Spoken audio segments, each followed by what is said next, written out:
So,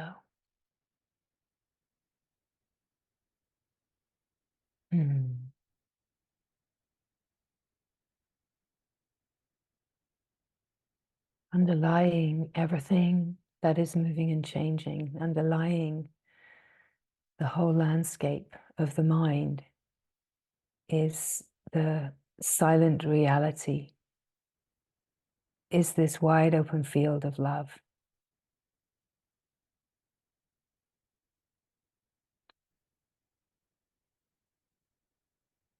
The purpose of a human life is to discover that this field of love is always here, and this field of love is the true naturalness of the being that we are. True healing can only happen in the frequency of love, in the field of love, the wide open, unified field.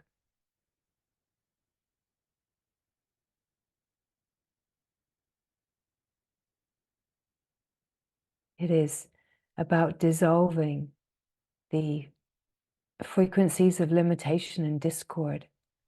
And the way that these frequencies of limitation and discord collapse is voluntarily, without being forced, voluntarily in the presence of love. That there's like spontaneous remembering of what is true, and no longer a need to hold the facades, hold the patterns,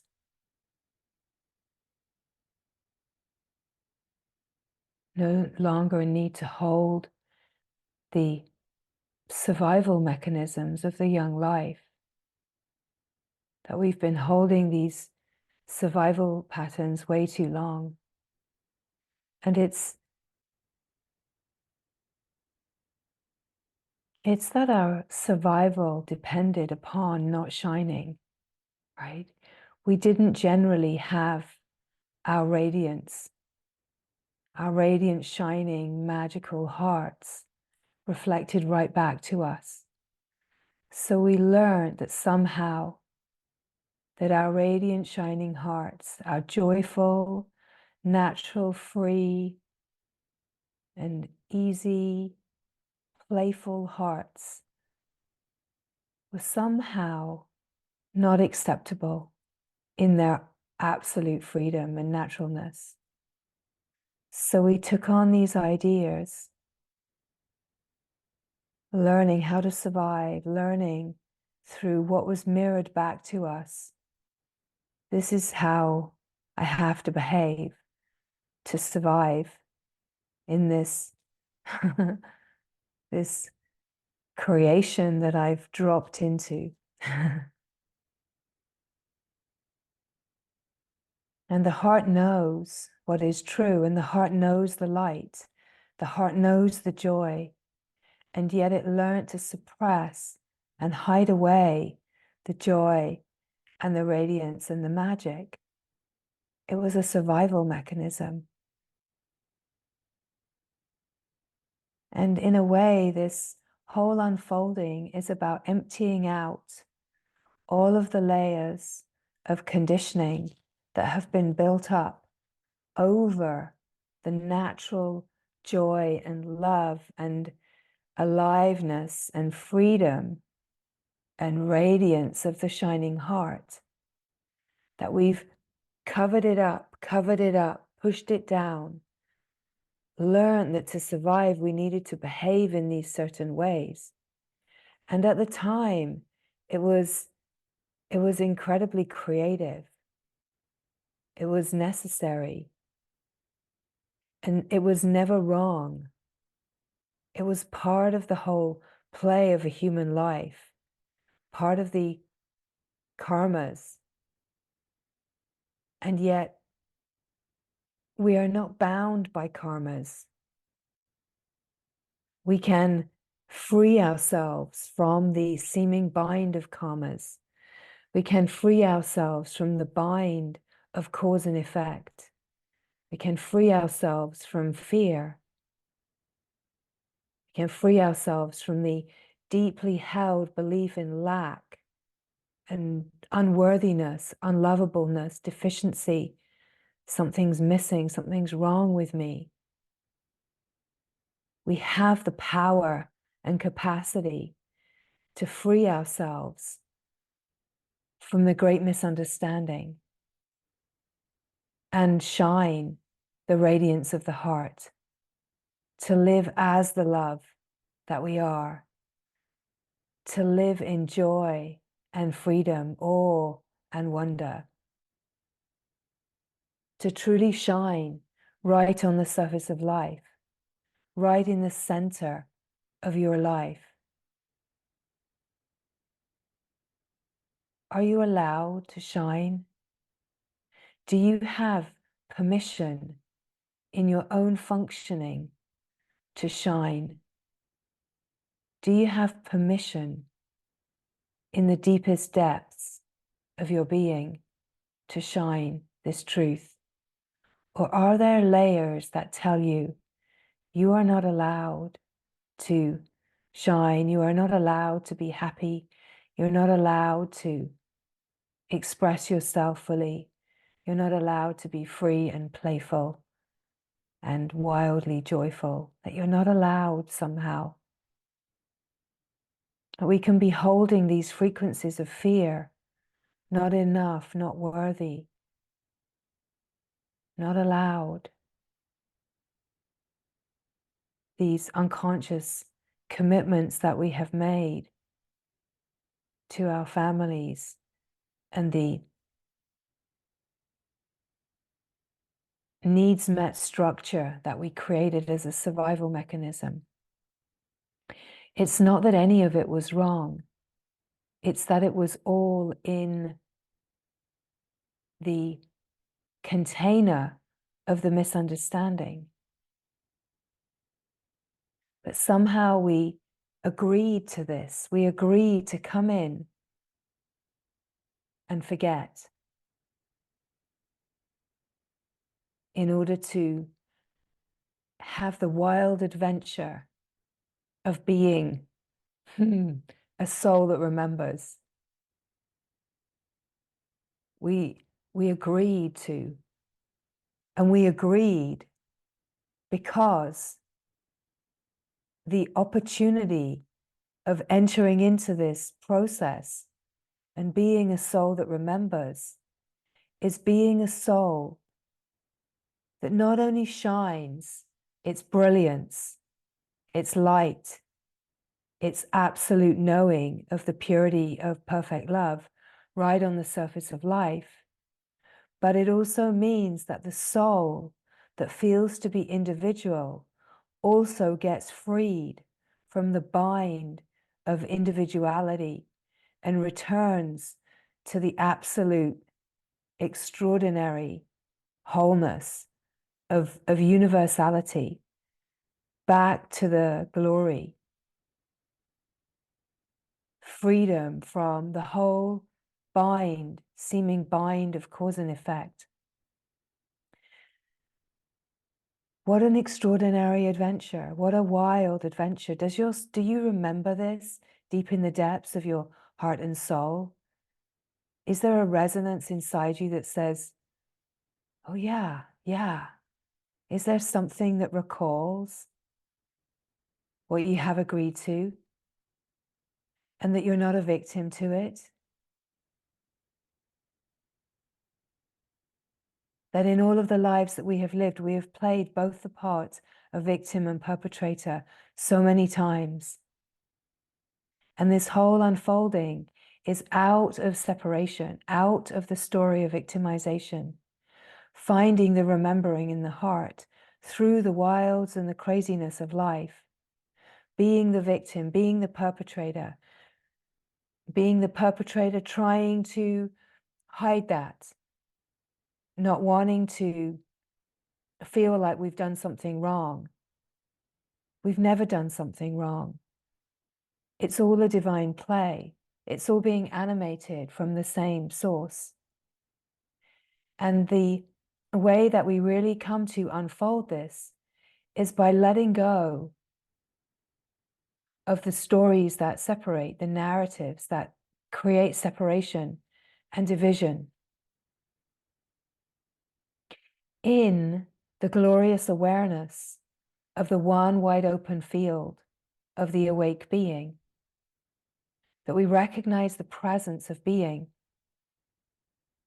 We recognize and re-identify with the intuitive knowing that this being never moves and changes. This intuitive being, this still silent being, is always the same. The awareness is always the same. The awareness of the moment is absolutely free of the moment.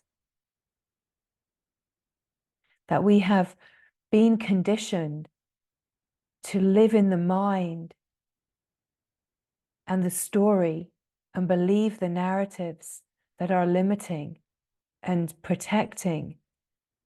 And yet, as we unfold and our hearts start to resonate at a deeper remembrance, we're remembering the truth of who we are. We're remembering that before the narratives, before the story, before the limitation, before the name, even before the form, that there is a knowing in the heart that is eternal light. That there is a knowing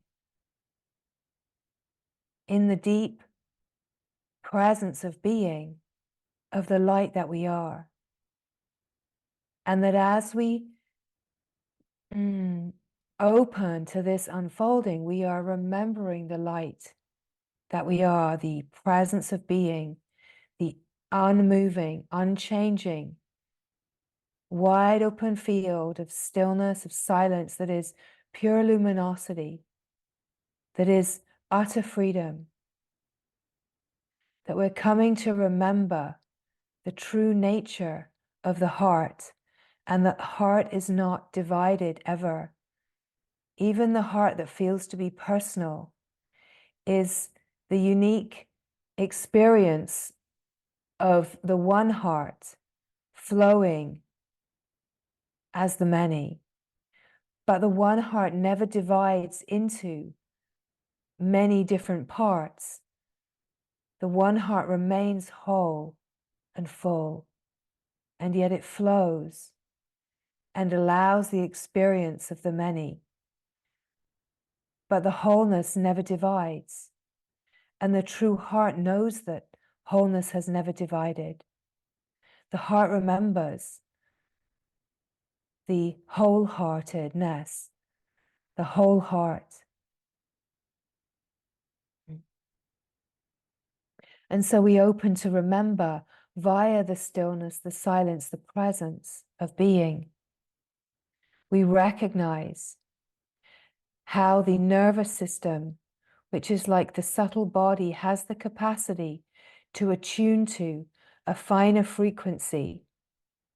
And that's why we get carried graciously in the life to learn practices such as meditation and the different techniques that bring us to presence. Because to practice presence is to fine-tune the nervous system, which is to fine-tune the consciousness to be able to rest. Great glory, this is what we are trying to remember, is how to rest, how to relax all the way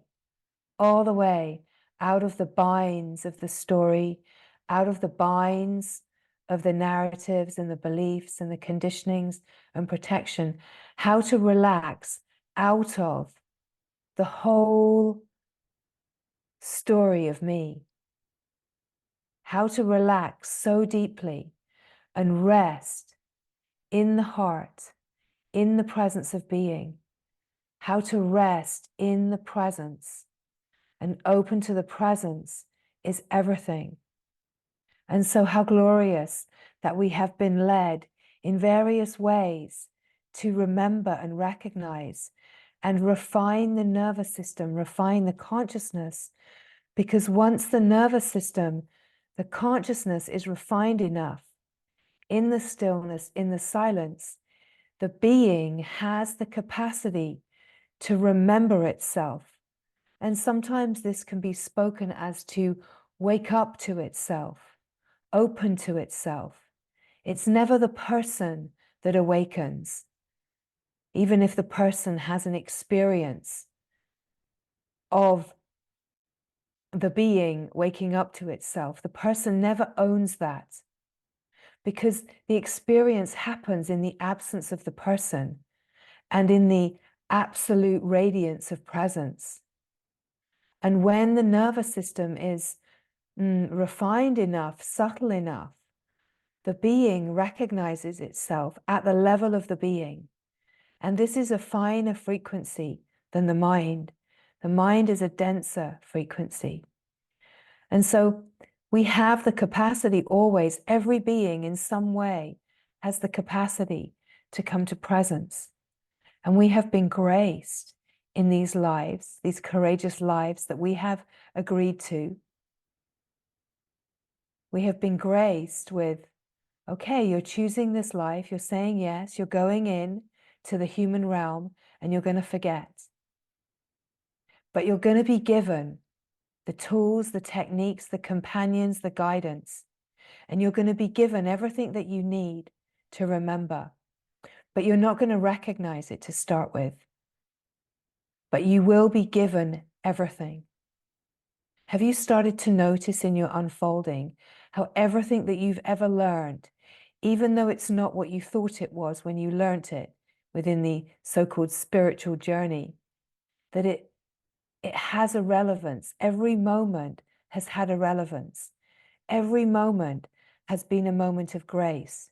You've been acquiring exactly the skills and the experiences, the techniques. You've been given everything that is needed to bring you to presence, to refine your nervous system, to crack the heart open, right? In every way, we start to realize, wow, I've been given everything. Every moment of this life has been some kind of divine blessing, has been grace, even when I didn't realize, even what I don't maybe realize fully now. We realize enough to recognize, wow, so much grace that has brought me into contact with exactly the right guides, companions, even the ones that seem to be storylines that have been tricky. It's all been some kind of radiant perfection. Nothing has ever been wrong. And in a way, the whole play is conspiring to have us realize there's never been anything wrong. For every moment that you felt a victim, you have had as many moments of being the perpetrator. And it's about recognizing and collapsing the whole mentality of victim perpetrator, of separation in the mind, realizing the mind is constantly creating it out of the frequencies of limitation. And the mind will continue to create out of the frequencies of limitation until we open to the finer frequency. Lala, here she is, the little hand of light. Until we open to these fine frequencies.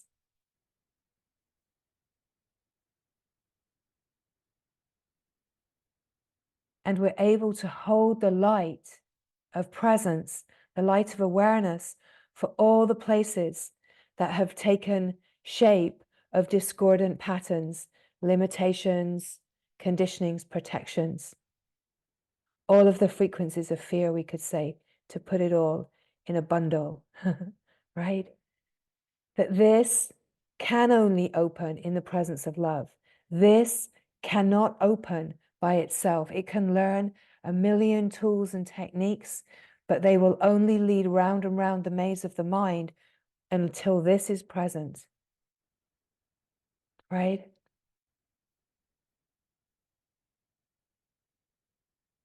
This, the discordant patterns, have to open in the presence of love, the fine frequency, can only open in the presence of love, the fine frequency.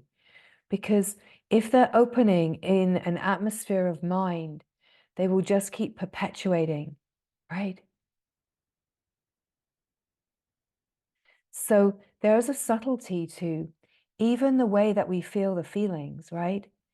Because feeling the feelings, old friend, feeling the sensations, what we are ever pointing to is the alchemical process of coming out of the mind and the pain body, dropping into the frequency level, the sense of the sensations and the holding patterns at a frequency level, out of the story level into the frequency level, and allowing the presence of love, the presence of awareness to be the guiding frequency, that as we come to the frequency level of the patterns, the discordant patterns, that the patterns have a guide.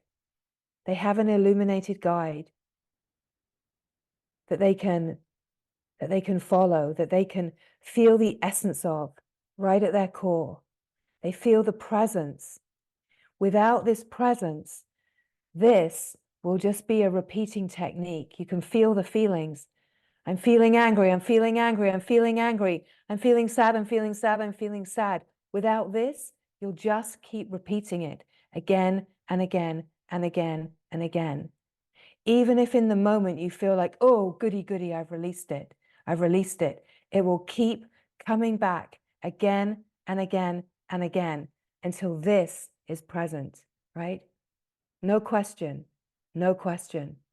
This is the intelligence of consciousness, the intelligence of consciousness, and recognizing the intelligence of consciousness is absolutely essential to this unfolding. Actually, let's say reaching its possibility. And the possibility for consciousness is that it has an evolutionary impulse in it to know its own divinity. It will get there in the end, but why take the long route when you can just go straight in the glass elevator, right?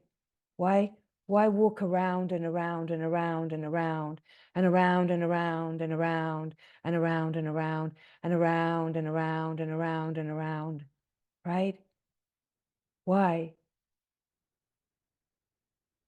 When you can receive the grace of the love that you are, the presence of your own heart, let go of the idea that you need to fix and change yourself, that as soon as you collaborate with I am broken, I need to fix myself, you're collaborating with a frequency that will actually just keep perpetuating.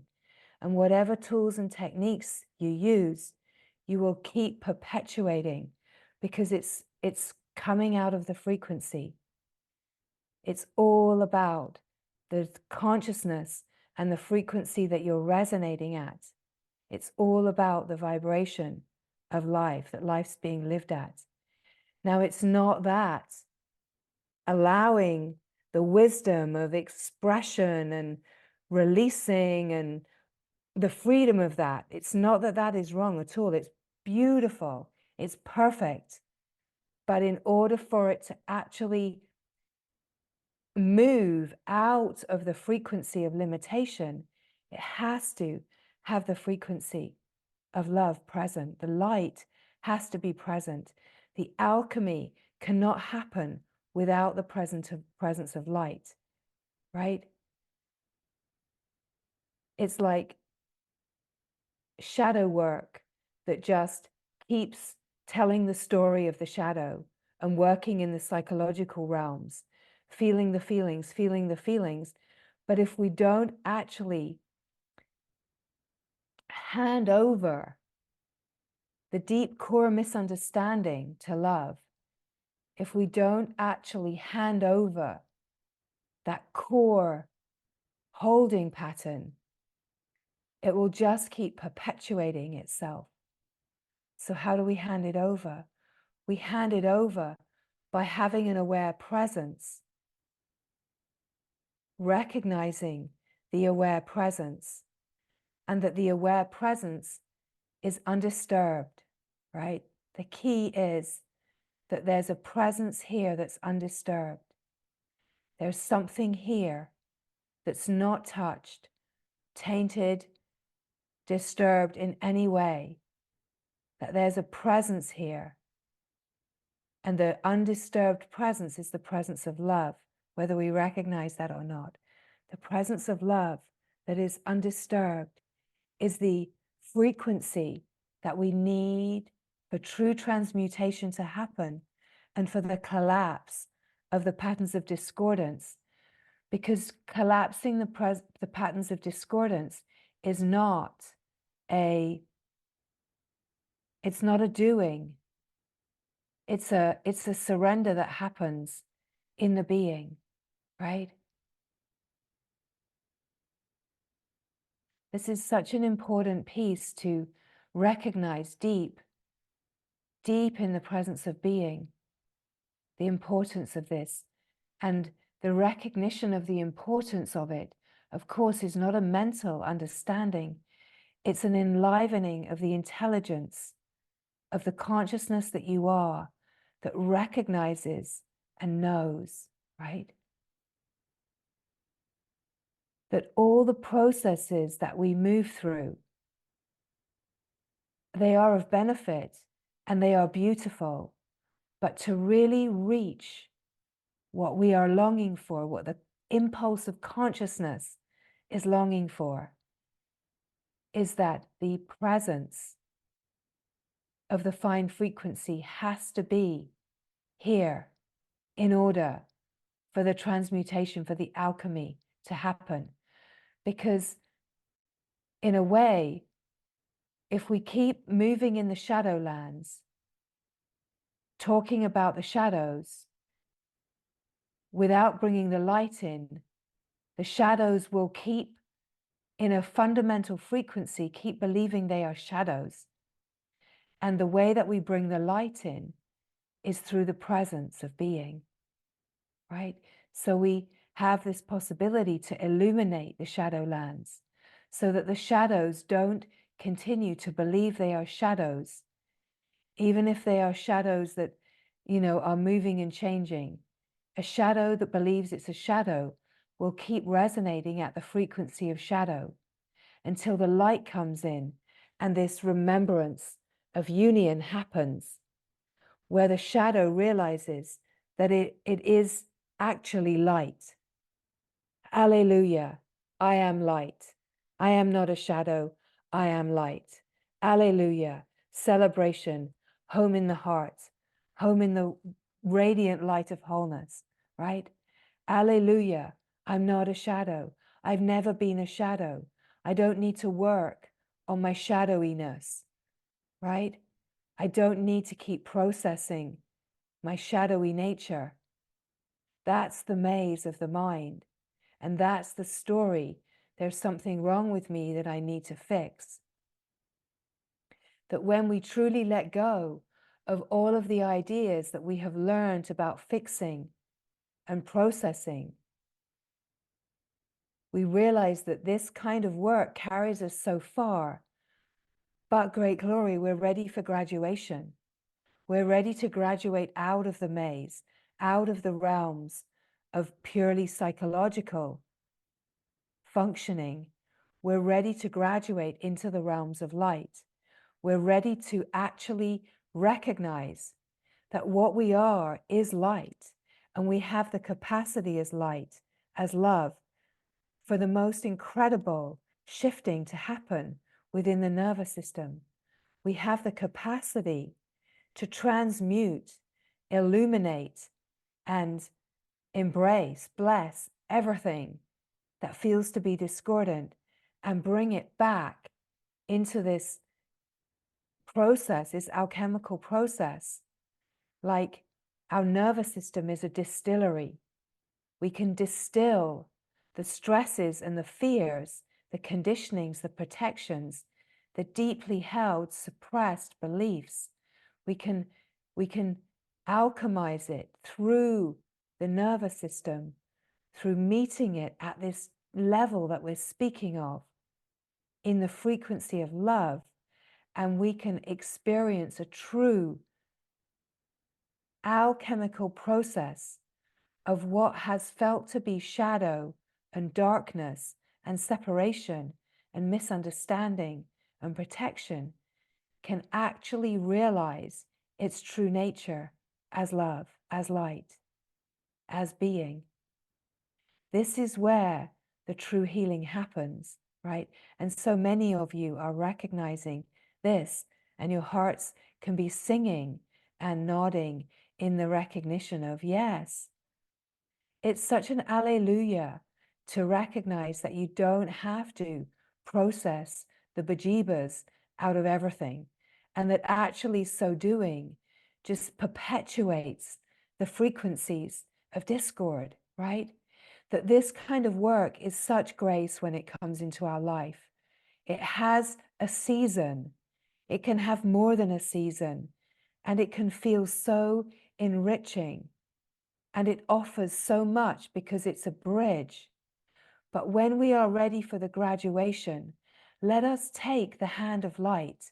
Let us take the hand of light, even if it means climbing on the skinny branches, right? That we climb upon those skinny branches and we take the hand of light, because the hand of light is your knowing. It's your intuitive knowing. It's your faith that you have this intuitive knowing. It's this faith that maybe, just maybe, you are the love. You are the missing puzzle piece. Maybe, just maybe, it's not outside of you, that no one can give it to you, that no one can heal you. No one can reflect you to yourself in the way that you're longing for, that only you, in truth, can actually stand illuminated in your inner functioning with your discordant, exiled places. Only you can stand inside your heart as your soul illumined and hold every single thread of the inner child that feels to be hidden, unseen, unmet, unloved. That the love that you are, the frequency that you are in true nature is the mirror that you need. That no one can mirror you all the way through, right? So the presence of love in a companion can hold you. We can join in the presence of love, and the fire in you, the remembrance can be ignited. But there's a part of this unfolding that is yours and yours alone. And this is the most profound part, because this is the part where you stand illumined as the soul essence in your inner functioning, and you shine the light and you be the love for your inner self, right? Now there's a trajectory to this unfolding, right? It's all now, and yet there's a process that plays in the human life. But the glory is that we are the intelligence of consciousness. So right now, we actually have the capacity to recognize what is being spoken of, even if the full direct experience of it hasn't completed itself in the inner functioning. It never really completes itself, but there are layers where we recognize a depth of meeting and knowing of the light, right? That we are one with the principle of illumination. And this is the moment where we recognize that we are one with the principle, and we hold the principle of light, and that we have the capacity to share the light. And every being has that capacity. And some of us will be called more fully to really recognize it.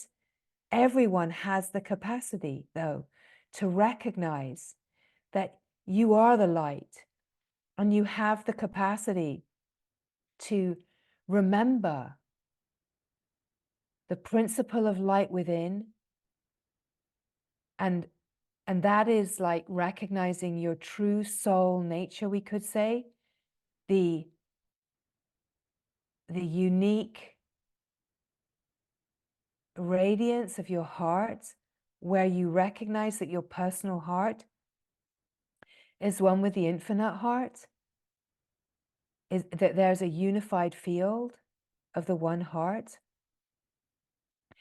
And then this incredible process that you can mirror yourself, to all of the residual parts of yourself.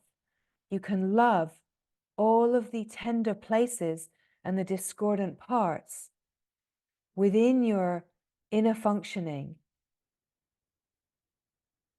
And you can bring yourself to the remembrance that there has not ever been any separation. You can bring yourself, like mirror yourself, we could say parent yourself, but it's more profound than our understanding of being parented. But it's, in a way, it's our deep-rooted sense that we were never truly parented by the divine, right? And the way that we were parented or cared for in the young life means that we then create a relationship with the divine, believing that the divine has misparented us, whereas the divine has never, we've never left the divine, that the divine isn't really a parent. We are one with the divine. But in our sense of being separate and being in the human embodiment, we feel like, and we learn that it's me and the divine, and our relationship with the divine starts to take on the fragrance of the disappointment in the way that we're parented, right? And we start to feel like, well, the divine has abandoned me. The divine is the divine has neglected me, right? Or the divine is not competent. Whatever it is, we start to project what is happening, and this feeling of not feeling adequately parented. And you know, this happens even if we had wonderful parents on a certain level, because unless the parents are enlightened beings, they're sharing separation, they're sharing their separation, their conditioning, their protections, their fears are being shared with us. So without meaning to, they project it all onto us, and we pick up the projection, and we then believe that we're divided from the divine, and we learn to shut down our light and our magic, because anything that we say about the light and the magic, or we're super happy and free, it gets shut down by their projections of how you need to be an acceptable member of this family.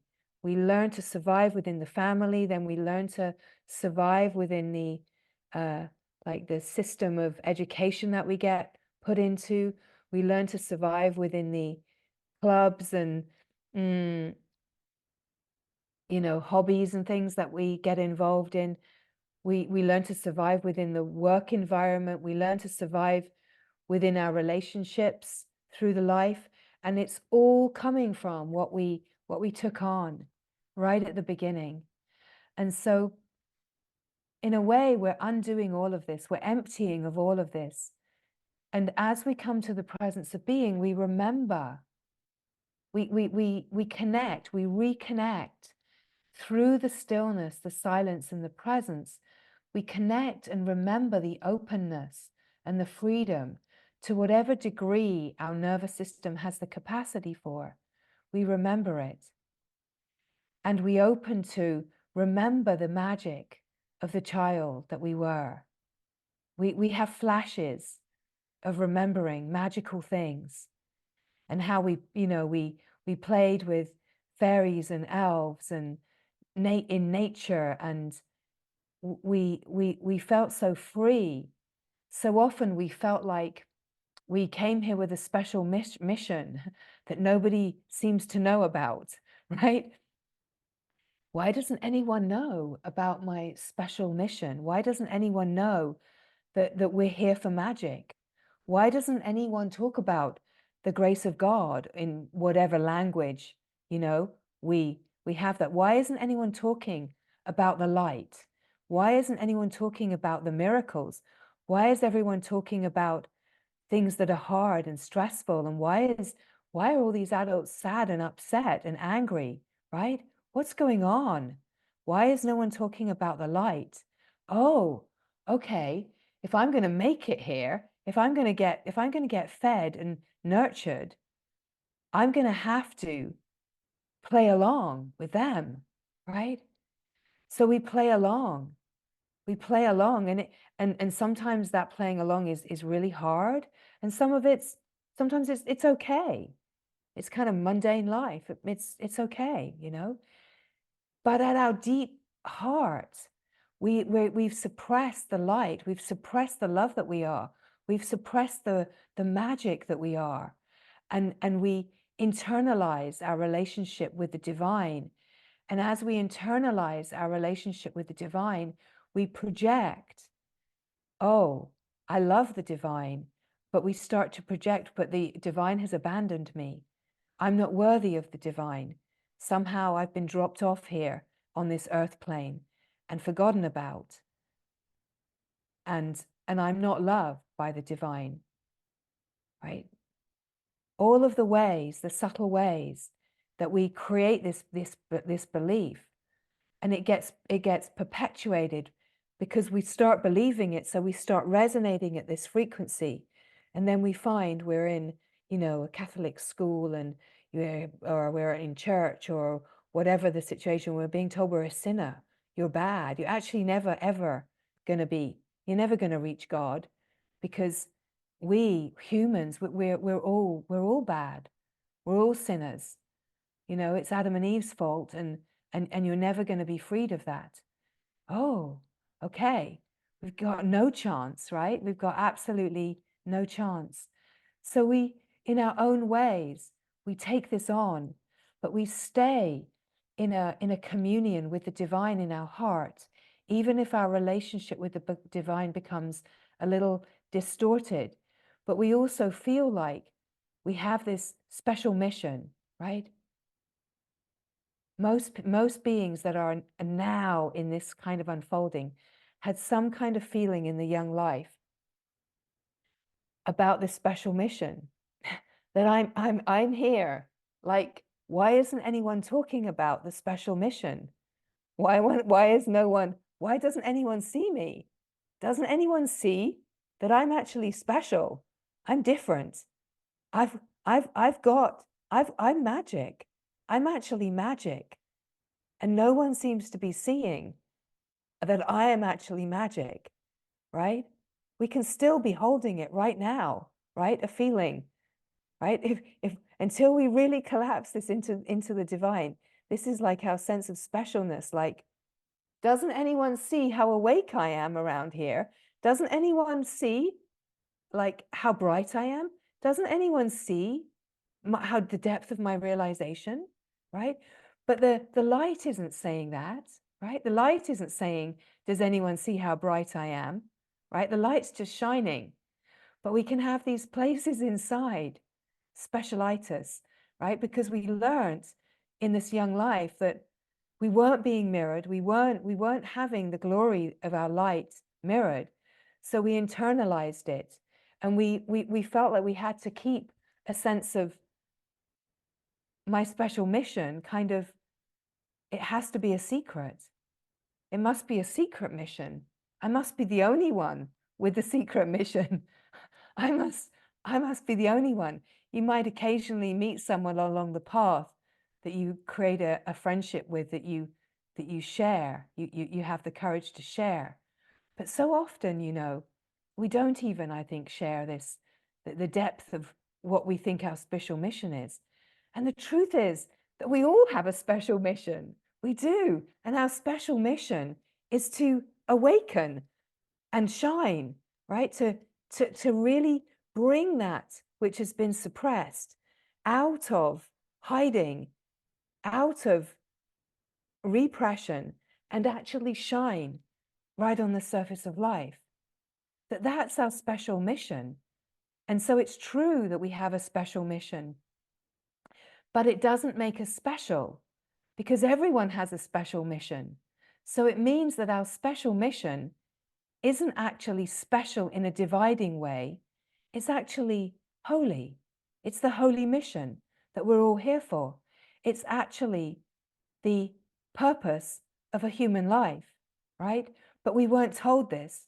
We were put into school systems where we were taught about maths, and we had to read all these books and do these experiments and learn all these things. But nobody taught us about the true purpose of life. We weren't taught how to maintain a connection to the heart. We weren't taught how to deal with our feelings and our fears and our stresses and anxieties. And when things happened in our lives, like, people passed away, or parents got divorced, or, an animal dies, or, we were taught to deal with these things by coping, by people that had been taught to cope, right? We weren't taught to feel our feelings, and we didn't learn how to manage anything. Did we get taught anything that was useful, right? Did we? Like how often do you light up a Bunsen burner, right? And I mean, honestly, right? How often? I mean, obviously, within our worldly life, we do have skills that we pull out of the bag sometimes, a little bit of, long division or something. But, do we really, now that we even have calculators? But we'd spent all of these years learning, feeling like we were trying so hard and usually failing to actually meet the mark, trying to prove ourselves to the parents that that had taught us that we were lacking in the first place, that we're trying to prove ourselves. I mean, what a crazy show this human life is, right? And then, equipped with a lot of skills that are not really that useful, we try to find a job, and we constantly feel like we can't really find a job that fits because it's not aligned with the heart. Everything in the heart is saying, what is my purpose? What am I really here for? But yeah, I can go and be a teacher. I can be a lawyer, a doctor, a massage therapist. I can be an artist. I can, be a biologist. I can do these things, and it kind of feels like it feels aligned, but I'm waiting for someone to tap me on the shoulder and bring up my special mission, right? I'm waiting for the divine to actually say, okay, now is the moment. It's going to be revealed. Here's your special mission, right? But that moment really is the moment that our heart opens to the possibility of something greater, right? That's the moment. And we kind of very likely had so many moments during the life where the heart opens. In our childhood, all the way through the life, we can have these moments, like pivotal moments, where we remember, oh yeah, I remember just suddenly feeling like oneness with the sky, suddenly just seeing light, suddenly, in a connection with someone, feeling like I've known you before, feeling a love, a bond, feeling so creative in a flow, right? Lost with your crayons, lost with your paints as a child, just whipping up a crazy expression of scribbles and saying, look at this. This, look at what this is, right? And seeing something in it that no one else can see. We've had so many moments. And of course, we've then had moments of openings and awakenings that have been connected with our spiritual unfoldings. And we've had these glimpses. These are the divine coming in to remind us and connect us to our sense of the special mission. Because the special mission is to remember who you are and to join in the heart of God, to join in the holiness, to join in the glory, and to actually shine and love right on the surface of life.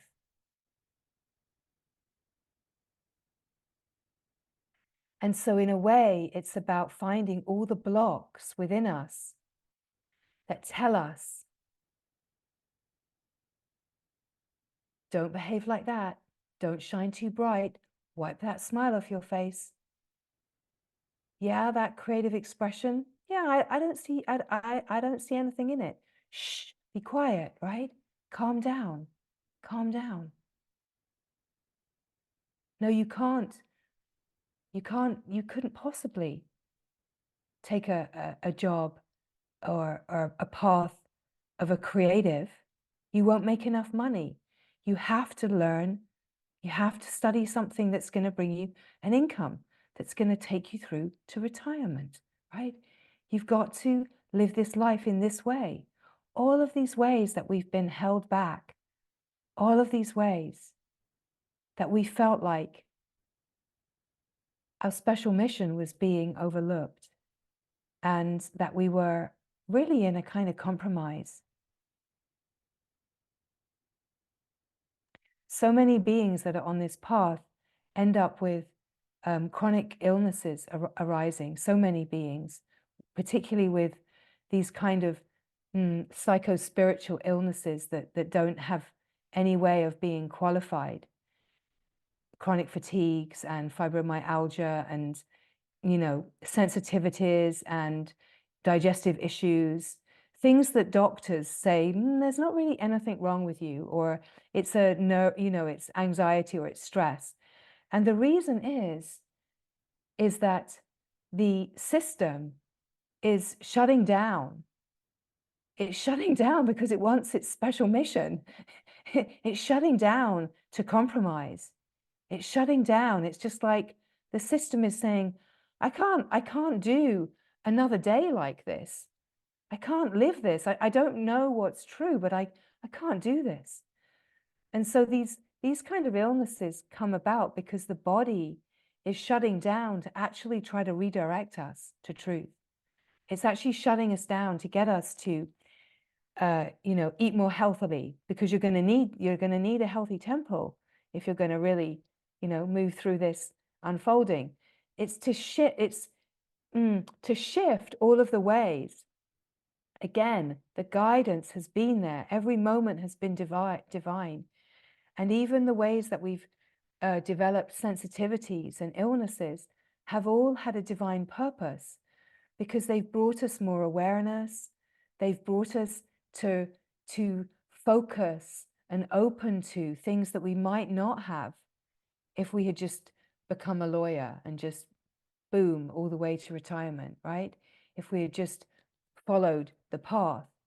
It's like we've been kind of, our special mission is actually being given to us, but it's being given to us in the form of, oh, now you're incapacitated for a number of years.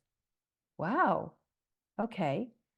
But if we recognize the grace in how we get pulled out of the mainstream, we're kind of being pulled out of the collective.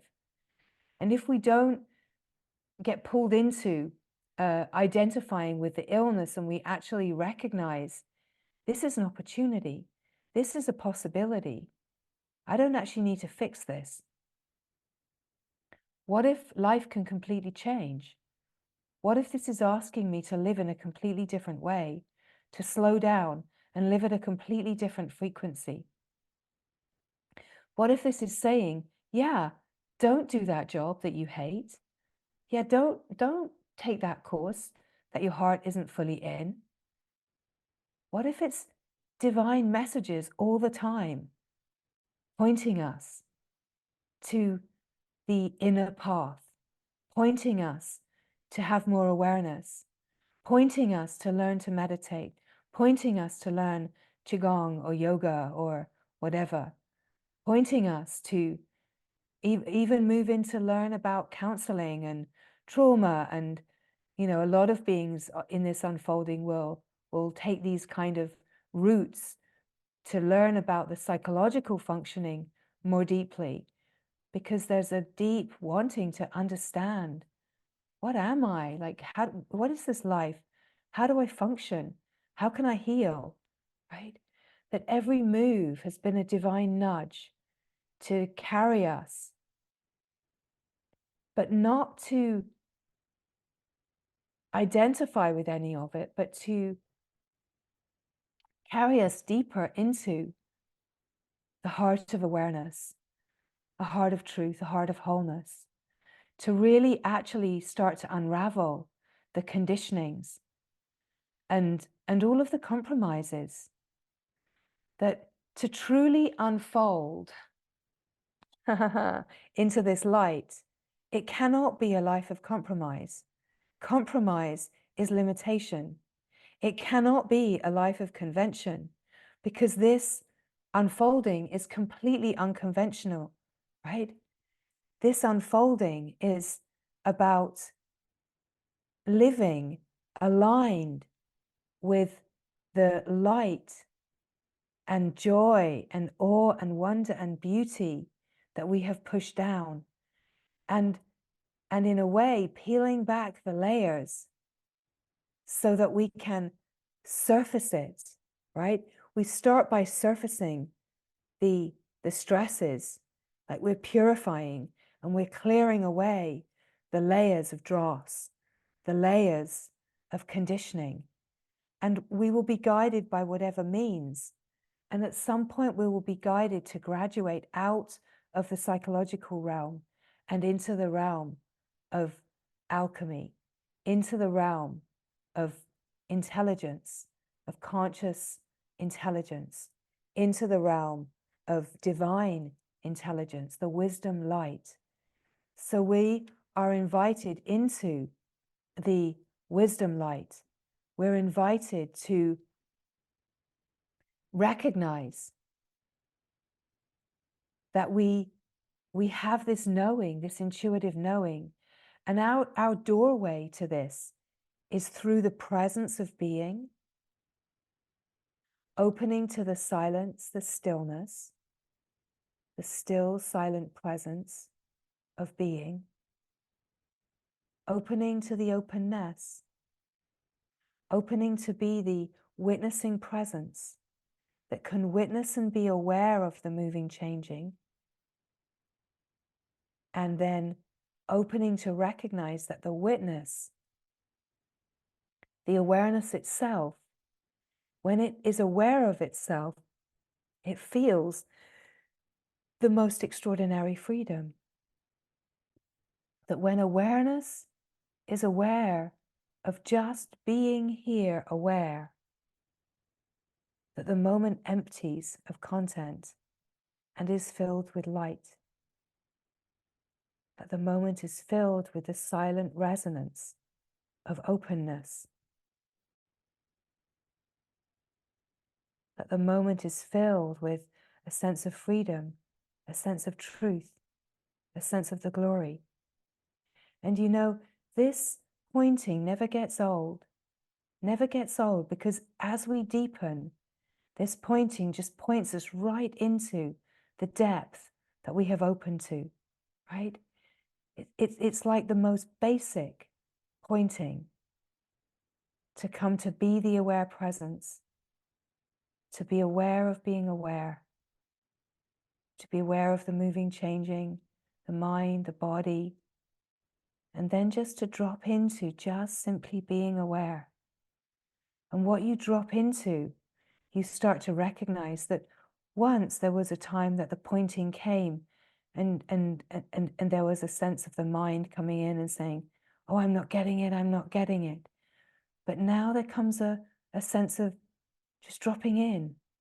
Oh yeah, awareness, boom, open field, peace, stillness, a knowing. And as we drop in, the knowing of the being, knowing itself is where consciousness is consciously awake and aware of itself.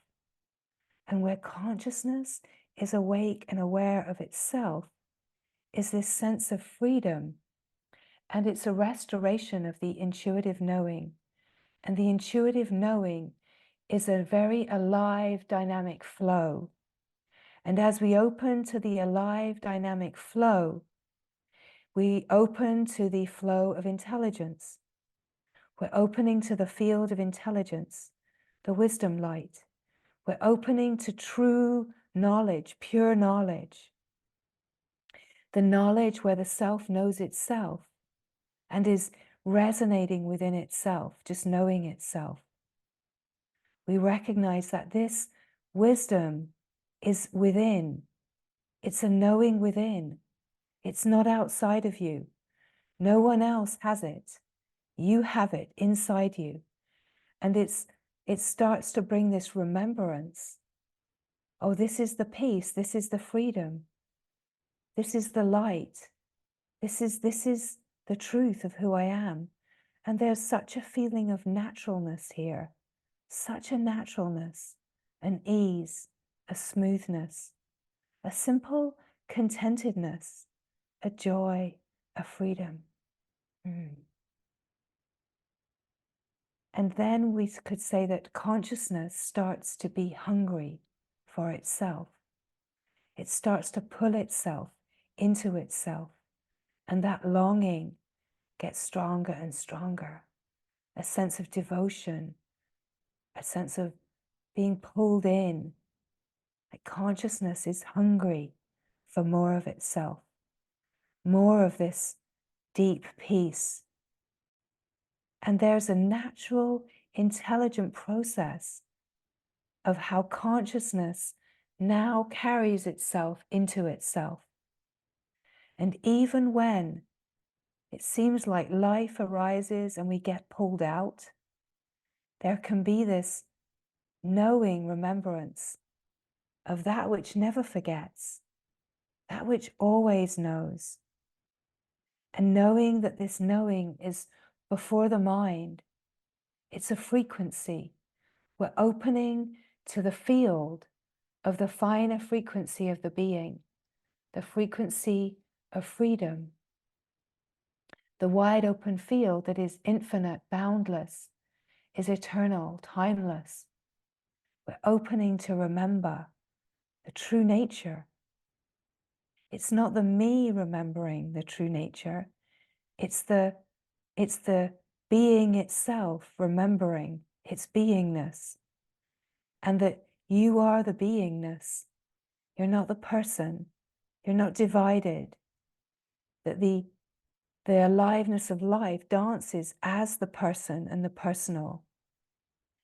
And it's as we enter this deeper recognition of the aware being that we start to remember more of a sense of wholeness. Oh, I'm not limited to being the body mind. I'm not limited to the story, to the narrative. I'm not limited by the world and my beliefs and conditionings. There's a part of me that's unlimited and free, always, right?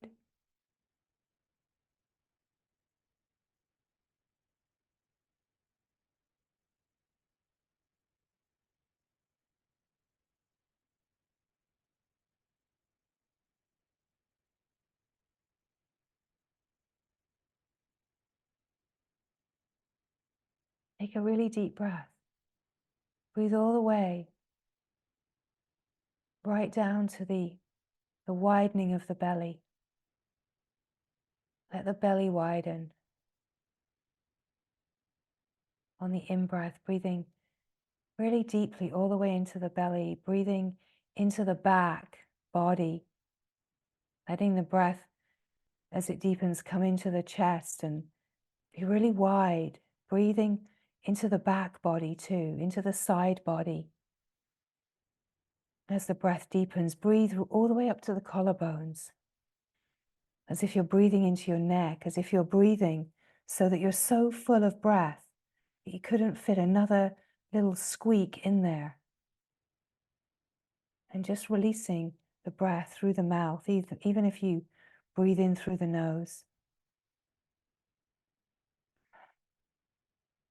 Let the out breath be just a deep relaxation.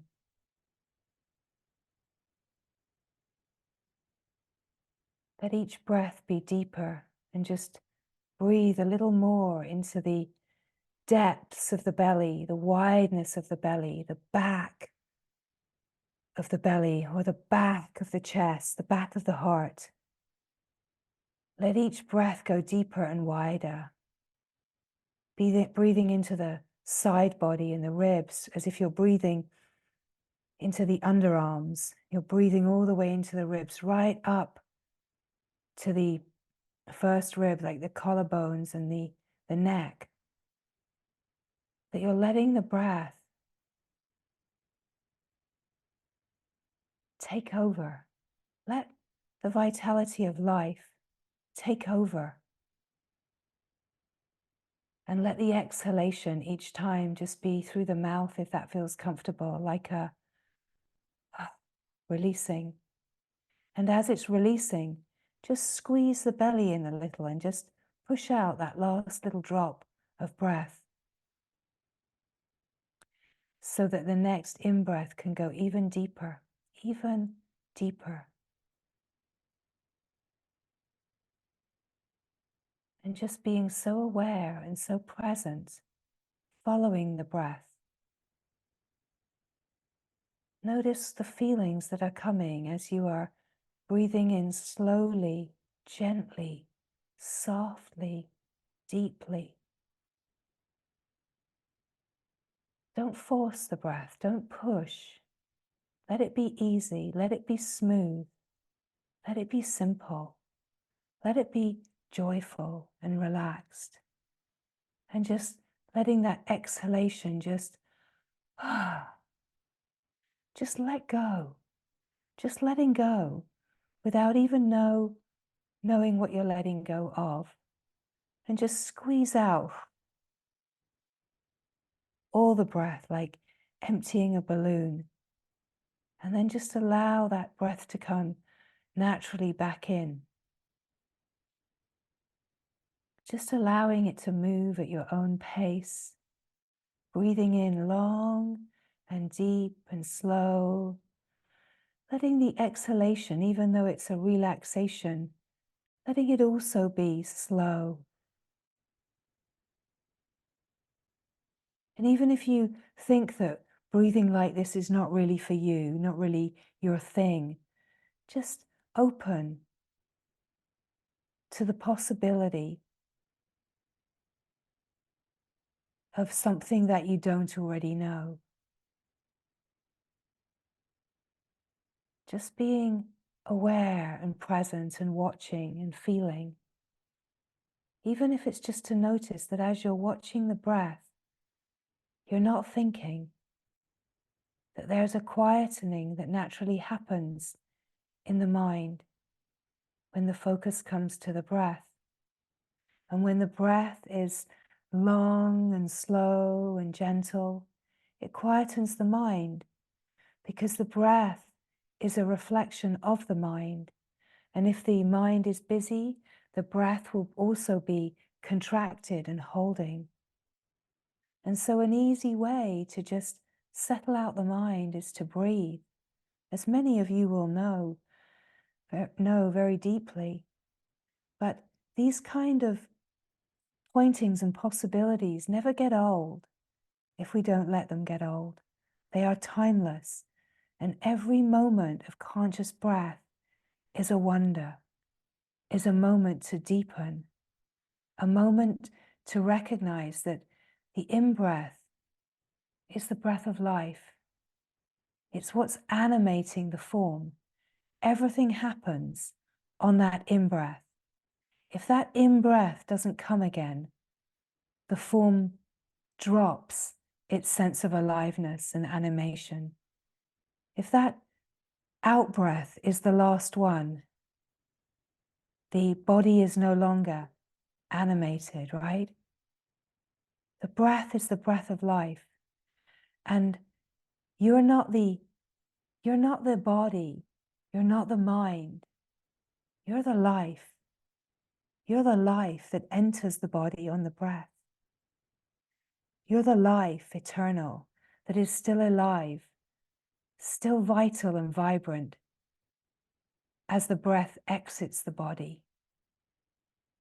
And as the breath exits the body, the vitality of life has been left in the body and animates the body just for a little moment until the next breath comes in and stocks it back up again with life force, right? Animates it once again.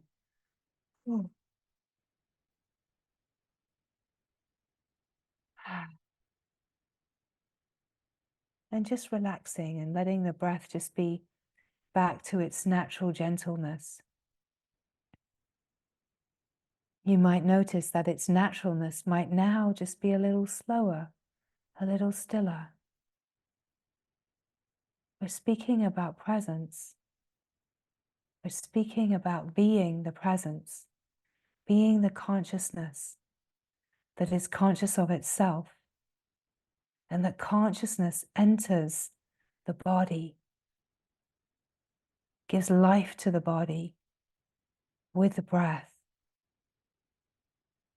That light enters the body with breath, the intelligence enters the body with the breath. So the deeper and slower that we are breathing, the more that we're allowing the interchange of light and intelligence to revitalize the cells, so that the body starts to rejuvenate and be refined. The nervous system starts to be refined and purified to hold more light, to open to more of the intelligence and wisdom.